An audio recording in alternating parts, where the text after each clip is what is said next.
શ્રાવણ માસની પૂનમ એટલે રક્ષાબંધનનો પર્વ। ભાઈની રક્ષા માટે બહેન ભાઈને રાખડી બાંધીને સદા તેમની રક્ષા થાય તે માટે પ્રાર્થના કરતી હોય છે। ત્યારે ગુજરાતના સુપ્રસિદ્ધ યાત્રાધામ શામળાજીના ભક્તોએ શામળાજીને પવિત્ર રાખડી અર્પણ કરી હતી। ભક્તો બહોળી સંખ્યામાં કાળિયા ઠાકરના દર્શન માટે ઉમટી પડ્યા હતા। ત્યારે વિજાપુરના એક ભક્તે ભગવાન શામળાજીને સોનાની રાખડી અર્પણ કરીને ભગવાન સમગ્ર જગતનું કલ્યાણ કરે એવો ભાવ વ્યક્ત કર્યો હતો। શામળાજી ભગવાનને રક્ષાબંધન અને શ્રાવણી પૂનમ નિમિત્તે ખાસ શણગાર કરાયો હતો। ભગવાન શામળીઓ સર્વના મનોરથ પૂર્ણ કરે તેવી શ્રદ્ધાળુઓમાં શ્રદ્ધા છે। આજે રક્ષાબંધનનો તહેવાર છે। મારું નામ જયશ્રી છે। હું, મારી મમ્મી અને મારી ડોટર અહીંયા આવ્યા છે।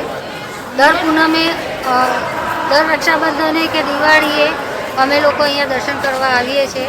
રક્ષાબંધનનો તહેવાર બહુ જ મોટો તહેવાર છે જે વિશ્વમાં પ્રસિદ્ધ છે અને શામળિયા શેઠને અમે પ્રાર્થના કરીએ છીએ કે રક્ષાબંધનના પવિત્ર પર્વ ઉપર બધા ભાઈઓ અને બહેનોને એમના આશીર્વાદ આપે અને સમસ્ત સૃષ્ટિનું કલ્યાણ કરે। જય શ્રી